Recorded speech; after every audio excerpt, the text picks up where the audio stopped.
Hello and thank you for visiting the Danfoss Video Network. Today we're going to look at Danfoss's family of TU thermostatic expansion valves. The TU family of TXVs, first introduced in 1995, were first used in some of the most challenging of applications, mobile refrigeration and ice machines. Today, they're also widely used in commercial refrigerators and freezers, as well as retail display cases. Although the valve can be equipped with a variety of charges, the most common charge, the N charge, is designed to function in a temperature range from -40 degrees Fahrenheit to +50 degrees Fahrenheit. TU TXVs are available for systems ranging in capacity from 1/10 to 4.5 tons that use R134A, R404A, R507, R410A, and R22, R407C, R407A, as well as natural refrigerants such as R290 propane. The TU family is comprised of three types of valves. The first valve, the TUA, is designed with an interchangeable orifice, or cartridge. This means that a technician can pair an individual valve body with one of 10 orifices, permitting a single valve body to function from 1/10 to 4.5 tons, depending on refrigerant. The TUA also has a superheat spindle to permit superheat adjustment. The valve's wide range has made it particularly popular for TXV replacement. The TUB comes with a factory-installed non-replaceable orifice, meaning that its nominal capacity is fixed. Like the TUA, it does have a superheat spindle permitting superheat adjustment. This valve is popular both for replacement and among equipment manufacturers. The final valve in the TU family is the TUC. This valve has a non-replaceable orifice and a fixed superheat. This valve is typically only used by equipment manufacturers. Most technicians have found that the easiest replacement for a TUB or TUC is a TUA. Danfoss has created several kits to ensure that the technician has any TUA they might need on hand. We will discuss those later.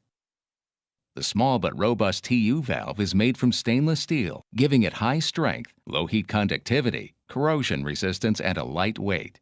Now let's take a look at some of the individual components that make up the TU series valves. The valve design is a result of Danfoss's 75 years of innovation in TXV design. We've identified the most common power element failure points and designed them out of the valve. The capillary tube is also made out of stainless steel due to its flexibility and resistance to metal fatigue.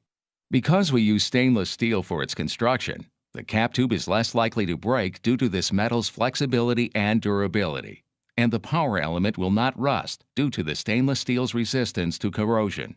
Danfoss laser welds the power element rather than using plasma welding. Unlike other welding processes, laser welding directs heat only to the joint and reduces metal fatigue to the diaphragm, which means the diaphragm is less likely to fail prematurely. By brazing the power element to the valve body, Danfoss has eliminated the primary point of refrigerant leaks in TXVs. Also, a brazed power element prevents outside debris from coming into contact with the diaphragm, something very likely given the dirty environment in which TXVs are typically installed and serviced. Very small particles of debris have been shown to rapidly wear through the diaphragm, greatly reducing TXV lifespan. Now let's move to the superheat spindle located on the side of the TUA and TUB valves.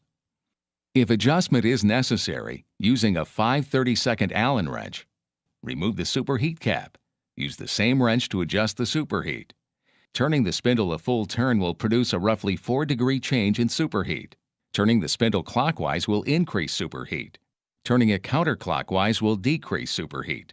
We recommend making adjustments in quarter-turn increments and waiting 15 minutes between adjustments, or until superheat stabilizes. The bimetal design of the TU's connection, which is unique to Danfoss, ensures that installation of the TU is quick and easy.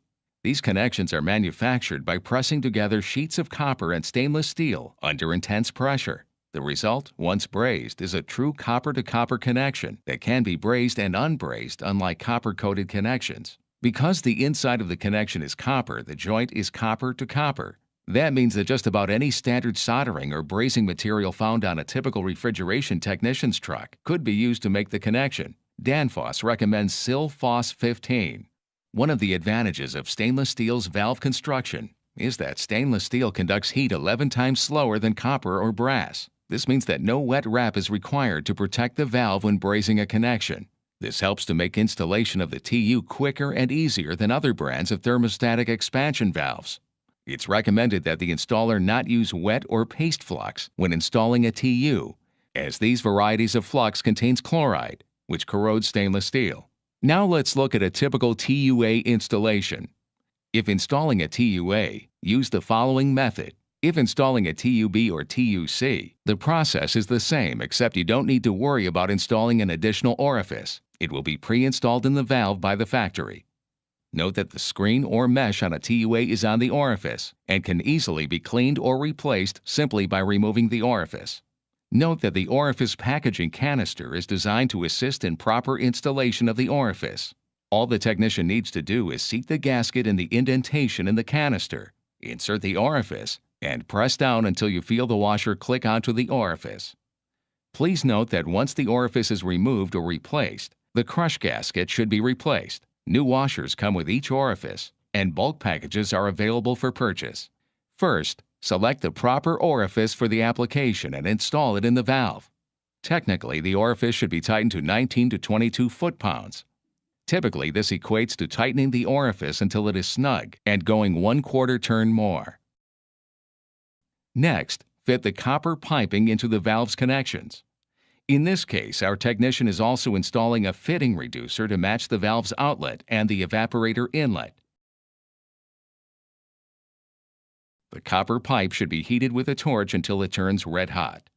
Next, move the torch to the valve connector until it begins to change colors. Then apply the soldering material with the flame pointed at the joint. As with any TXV installation, be sure to direct the torch away from the valve. Look for the soldering material to flow evenly to indicate the joint has been made. Do not attempt to build a crown or ridge over the joint, as TU connectors draw in soldering material. Attempting to build a ridge may clog the connection. Now the sensing bulb and equalization port can be installed. As this is an internally equalized system, we will only show installation of the sensing bulb. Locate a horizontal section of the suction line after the evaporator outlet and place the temperature sensing bulb between the 8 and 4 o'clock position, avoiding the 12 o'clock position. Placement should vary depending on the size of the suction line. The larger the tube, the closer to the 4 or 8 o'clock position. The smaller the tube, the closer to the 1 or 11 o'clock position. Using the patented copper strap included with the valve, tighten the bulb onto the pipe. This will create a slight indentation into the suction line, which ensures excellent heat transfer. If a horizontal placement is not possible, a vertical bulb position will also work. A vertical position should be located away from the backside of the suction tube to avoid the oil and heavy turbulence common to this area. Completely wrap the bulb and all exposed ends with insulation tape. This will ensure that the bulb is sensing the refrigerant and not any ambient temperatures. Now with the TU completely installed, perform a leak check on all connections. After ensuring that there are no leaks, you can properly charge the system to the manufacturer's requirements, making sure there is the correct amount of subcooling. Finally, let the system run for 15 minutes for stabilization before adjusting the superheat if necessary. That's it. It's as easy as 1, 2, 3. Danfoss offers 3 convenient kits of TUA valves to ensure that you always have the right valve for the job on hand. One kit has a complete set of orifices, as well as R22, R134A, and R404A valve bodies, plus a similar set of orifices and valves for flare applications. Another has only the complete set of TUA valves and orifices. The third kit comes blank, permitting you to fill the set with the valves and orifices you need most frequently on the job site. Thank you for watching our program on our TUA thermostatic expansion valve. We hope that you now know just how easy it is to install. As the leader in expansion valve technology, Danfoss will continue to explore and discover new technologies to make your job easier.